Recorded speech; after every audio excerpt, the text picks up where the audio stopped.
Clemson beat Louisville yesterday, 31-16. I had no feel. This was the game I had the least grip on of any game that was played on anyone's radar yesterday. The model, ironically, good for the model, hot day yesterday. It said, take Clemson. In fact, the model had Clemson at like a 63% cover probability. And I did not hand it out. I did not bet it myself.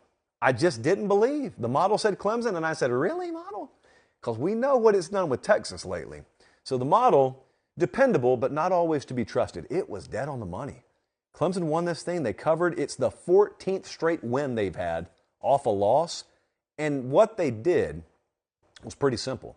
They did not allow Louisville's pass rush to take over. That could wreck a game. And they had 2 sacks, did Louisville, but Clemson did not really allow them to take over. They had quick passes. They used DJ in the run game. Now, look, he had 15 carries for 32 total yards. That is not an impressive stat line at all, but if you think about what the alternative on those 15 plays could have been, and instead you gain a couple of yards, it was impactful. If you watch the game, you know what I mean. It was impactful. It's not a huge stat line, but it was impactful because Maffa and Shipley both had about 100 or so on the ground each. So Clemson did not allow the pass rush to engulf them. They ran the ball very well. That's all it took because Louisville was without Malik Cunningham, second half of the game. He went down late in the second quarter. And so that was it. The padlock stat, if you want one, Louisville forced 3 turnovers and got 0 points off of them. I think Clemson forced 2 and got 0 points. I'm not sure on that second one. I know on the first one, you force 3 turnovers, you put no points on the board, you're asking for it because they are better than you athletically, so you're asking for it. Do you get the same vibe with Clemson that you do with Bama? Because both of them are perennial contenders, and both of them are out of the playoff mix. At least I think Clemson is. I know Bama is. I think Clemson is. It would take a lot for them to get back in. Do you get the same vibe? So I was having this little conversation earlier today with a buddy of mine. He said, these are the same teams.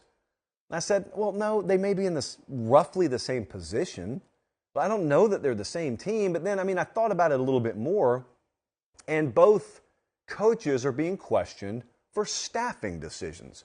Saban's being questioned for Bill O'Brien and maybe Pete Golding, maybe, a lot of the assistants that nationally you wouldn't know the names of.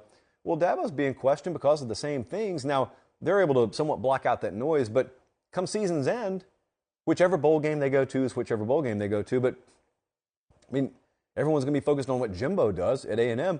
I'll be focused just as much on what Clemson does, if anything, what Bama does, if anything, because, they're not going anywhere. It's not like all of a sudden they're going to fall from the face of the earth in terms of being a contender.